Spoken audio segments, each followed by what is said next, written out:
नमस्कार प्रिय दर्शकों, हाजिर हूँ मैं आज कुंडली देखने की एक महत्वपूर्ण चर्चा लेकर। प्रिय दर्शकों, आज हम आप लोगों को बताएंगे द्वादश भाव में धनेश का फल। कुंडली के इन द्वादश भाव में धन भाव के स्वामी किस भाव में बैठे हैं और क्या फल दे रहे हैं। देखिए, आपकी कुंडली में धनेश कहाँ बैठे, धन भाव के स्वामी, ये धन भाव है, इसके स्वामी कहाँ बैठे हैं और किस प्रकार का फल दे रहे हैं, ये हम बताएंगे।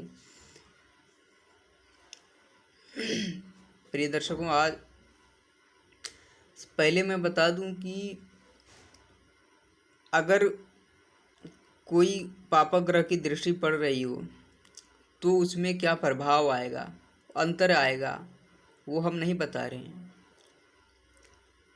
सिर्फ ये हम बता रहे हैं कि धनेश किस भाव में बैठे हैं और उस भाव का फल क्या वो दे रहे हैं, किस प्रकार का फल दे रहे हैं, वो हम बता रहे हैं। मान लीजिए धनेश अगर लग्न में बैठे हैं तो वहाँ पर धनेश का क्या फल हमें मिल रहा है वो हम बताएंगे। लेकिन अगर कहीं पापा ग्रह की दृष्टि पड़ रही है या शुभ ग्रह की दृष्टि पड़ रही है कहीं से भी, तो उसमें थोड़ा अंतर आ जाएगा, वो हम नहीं बता रहे हैं। क्योंकि वो आप कुंडली में देखिए कि किसकी दृष्टि उन पर पड़ रही है।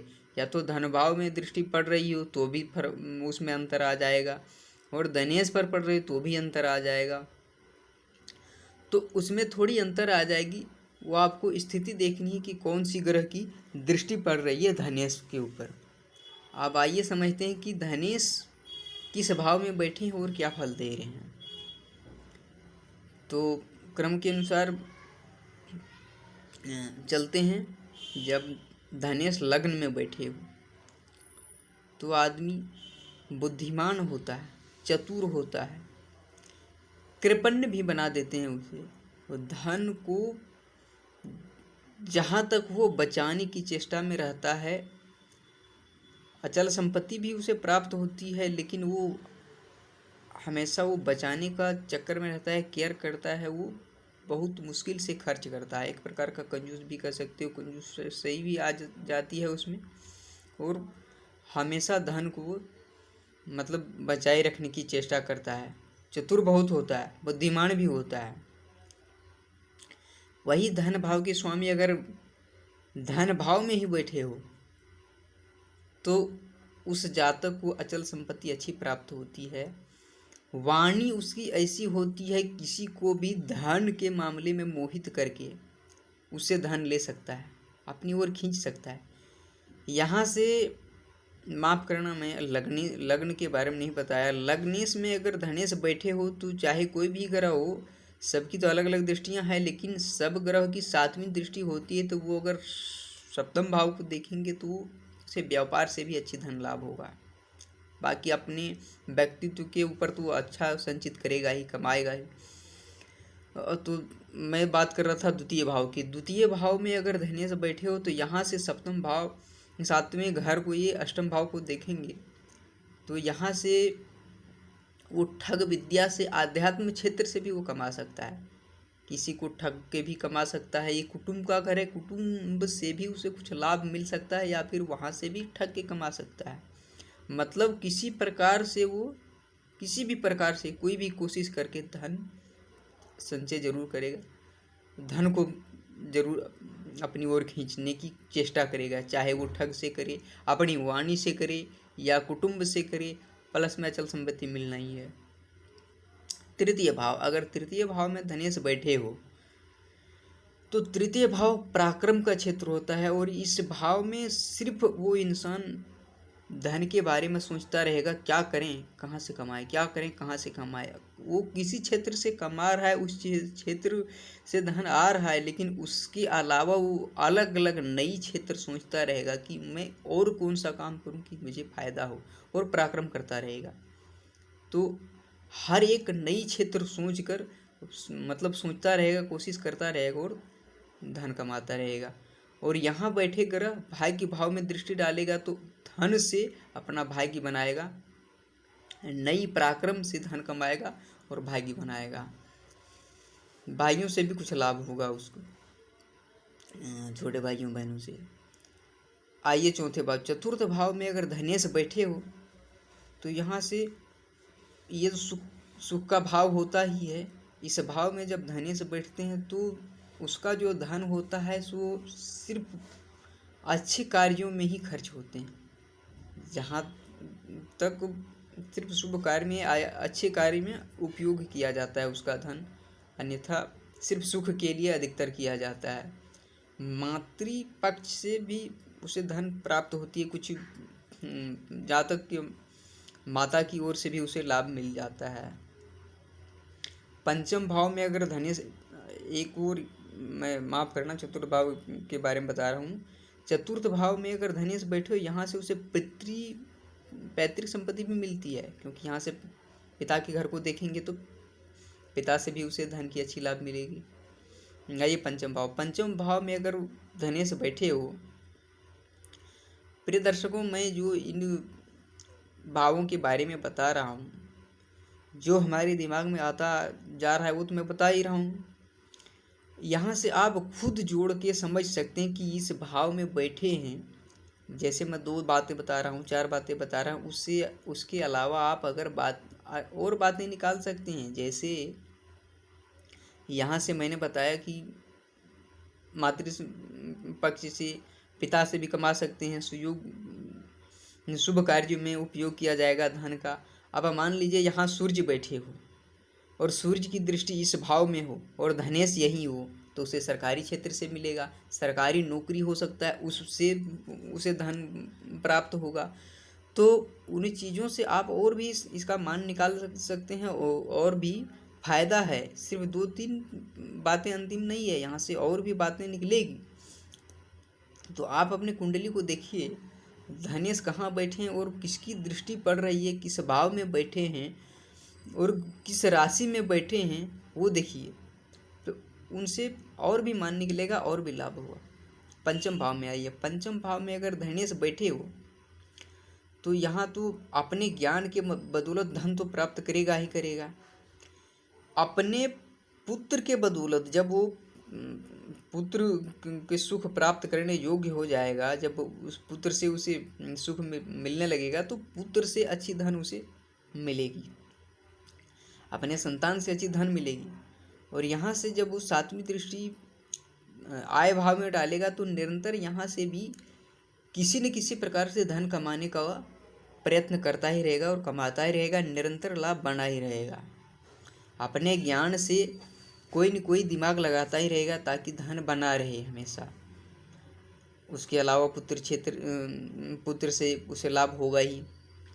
षष्ठम भाव। षष्ठम भाव में अगर धनेश बैठे हो तो कुछ तो ऐसे होते हैं, मान लीजिए धनेश अगर इस लग्न में कारक हो या धनेश बली अवस्था में मजबूत होकर यहाँ ऋण भाव में बैठे हो, तो फिर वो ऋण लेकर अच्छी अचल संपत्ति बना लेगा, अच्छी मतलब पोजीशन में आ सकता है, और ऋण देकर भी वो कमा सकता है, ऋण देकर भी ब्याज कमा सकता है, या ऋण देकर भी आगे बढ़ सकता है। लेकिन अगर धनेश मजबूत नहीं हो, धनेश मृत हो, यस्त हो या कमज़ोर हो, धनेश अंश बल में बहुत कमज़ोर हो, और उस अवस्था में अगर षष्ठम भाव में धनेश बैठे हो या फिर पाप ग्रह की दृष्टि पड़ रही हो, तो ऐसे जातक ऋण में ही डूब जाता है, शत्रुओं से परेशान हो जाता है, ऋण में डूब जाता है और अपनी जिंदगी ऋण में ही डूबे रखता है। ऐसे ही इसकी ज़िंदगी कटती है, बड़े संघर्ष करना पड़ता है, बहुत दिक्कत हो जाती है ऐसे जातकों की ज़िंदगी। तो आप देखिए, अगर आपके षष्ठम भाव में बैठे हैं धनेश, तो किस अवस्था में हैं। अगर ऐसी अवस्था है, कमज़ोर है, पापग्रह की दृष्टि है, तो ऋण नहीं लें। अगर ले रहे हैं तो ऋण किसी को दे नहीं, कभी किसी को दे रहे हैं तो वो पैसा आएगा नहीं, उस बात का ध्यान रखिए, तो ऋण दे नहीं। सप्तम भाव में आइए। सप्तम भाव में अगर धनेश बैठे हो तो पत्नी क्षेत्र से कुछ शादी के बाद उस भाग्य भी खुलता है, और ससुराल से कुछ अच्छा धन प्राप्त करता है। वो पत्नी से भी लाभ होता है, धन का ससुराल क्षेत्र से भी मिलता है, व्यापार क्षेत्र से बहुत अच्छा लाभ मिलता है। एक उच्च कोटि का व्यापारी बन सकता है वो, अगर धनेश इस भाव में बैठे हो सप्तम भाव में। तो अष्टम भाव में आइए, अष्टम भाव में अगर धनेश बैठे हो, आध्यात्म क्षेत्र से वो धन कमा सकता है, प्लस यहाँ से कुछ ठग विद्या से भी कमा सकता है, चाहे घूसखोरी से हो या कहीं से भी पैसा कमाए, लेकिन वो निरंतर प्रयत्न करता रहेगा, चाहे किसी प्रकार का पैसा हो लेकिन आना चाहिए। तो यहाँ से ठग विद्या से भी कमा सकता है, और अचल संपत्ति वो अच्छी बनाएगा, क्योंकि अचल संपत्ति भाव यहाँ से सातवीं दृष्टि डालेगा तो अचल संपत्ति उसे प्राप्ति होगी और अच्छी वो बनाएगा खुद, और ठग विद्या से अच्छा उसे कमाई होगी। लॉटरी सट्टा जुआ में भी उसकी अच्छी बहुत फायदा ही होगा। नौवें भाव में अगर धनेश बैठे हो तो यहाँ उससे वो भाग्य लेकर ही तो आएगा ही आएगा, उसके भाग्य में ही धन होगा। प्लस में यहाँ से वो पराक्रम भाव को देखेगा, तो पराक्रम भाव को देखेगा तो अपने पराक्रम के बदौलत अच्छा धन वो कमाएगा, अच्छा धन वो बना लेगा, अचल संपत्ति बना लेगा, और निरंतर नई नई सोच उसके मन में आता रहेगा, पराक्रम करता रहेगा सिर्फ धन के लिए अधिकतर। दसम भाव में आइए, दसम भाव में अगर धनेश बैठे हो तो उसे पैतृक संपत्ति अच्छी मिलेगी, पिता से लाभ होगा, पिता उनकी कोई सरकारी क्षेत्र में हो या सरकारी क्षेत्र से उसे अच्छी लाभ मिलेगा, और निरंतर धन बनाए रहेगा, अपने कर्मों के बदौलत भी अच्छा वो धन बनाएगा, अचल संपत्ति बनाएगा, और उसे अच्छा लाभ मिलेगा, वो सफलता प्राप्त करेगा सरकारी क्षेत्र से, पिता से या अपने कर्मों के बदौलत सफलता प्राप्त करेगा और अच्छा धन बनाएगा, संचय करेगा। धनेश अगर लाभ भाव में बैठे हो तो जो भी वो आय कमाएगा वो हमेशा ये निरंतर प्रयत्न करेगा कि वो जो आय है उसका वो अचल संपत्ति में प्रयत्न हो, वो जो यहाँ कमा रहा है वो सारा वो संचय करने में लगा रहेगा, चाहे वो अचल संपत्ति किसी प्रकार का बना ले, बैंक बैलेंस बना ले, घर बना ले, इन्वेस्ट कर ले पैसा या सोना चांदी कुछ, मतलब ऐसी इन्वेस्ट करने की वो हमेशा निरंतर सोचता रहेगा और करेगा भी, सिर्फ सोचेगा भी नहीं, करता रहेगा। तो ये स्थिति आ जाएगी, निरंतर वो जो भी उसका आय होगा वो अधिक से अधिक प्रयत्न करेगा कि उसका अचल संपत्ति बने उसका। धनेश वही अगर 12वें भाव में बैठे हो तो खर्च होगा, खर्च तो उसका निरंतर बना रहेगा बहुत, और सही दिशा में खर्च हो ये भी नहीं कह सकता हूँ, क्योंकि ये कोर्ट कचहरी का घर होता है, तो ये भी है अवयुग माना जाता है। जब किसी भी शुभ अच्छे भाव के स्वामी या कोई भी शुभ ग्रह जब 6वें 8वें 12वें में बैठते हैं तो वो वास्तविक में कमज़ोर हो जाते हैं, वो थोड़ा शुभ फल नहीं दे पाते हैं, वो अशुभ फल ही देने के लिए मजबूर हो जाते हैं, चाहे शुभ ग्रह क्यों न हो, अच्छी भाव के स्वामी क्यों न हो, तो अशुभ फल देने के लिए मजबूर हो जाते हैं। तो यहाँ से बहुत अच्छा नहीं कहा जा सकता, लेकिन हाँ आय बना रहेगा, क्योंकि आय नहीं बनेगा तो व्यय कहाँ से करेगा, क्योंकि जब व्यय भाव में धनेश बैठे हैं तो हाँ ये निश्चय है कि कोर्ट कचहरी का मामला अगर पड़ रहा हो और कहीं शनि वगैरह की दृष्टि पड़ रही, शनि राहु की, तो कोर्ट कचहरी में ही उसका अचल संपत्ति हो सकता है, अचल संपत्ति भी बेच कर वो कोर्ट कचहरी में भी लगा दे। लेकिन अगर उनकी दृष्टि नहीं है, अगर कहीं शुभ ग्रह की दृष्टि पड़ रही हो, जैसे गुरु ऐसे ग्रह की दृष्टि शुभ ग्रह की दृष्टि पड़ रहा हो, तो उसमें बचाव आ जाएगा, उतना प्रभाव नहीं पड़ेगा। लेकिन ये अवयोग कहा जाता है, इसे अवयोग कहते हैं, इसलिए यहाँ बहुत अच्छा फल नहीं देंगे धनेश यहाँ बैठे रहेंगे तो, क्योंकि कोर्ट कचहरी का मामला यहाँ से देखा जाता है।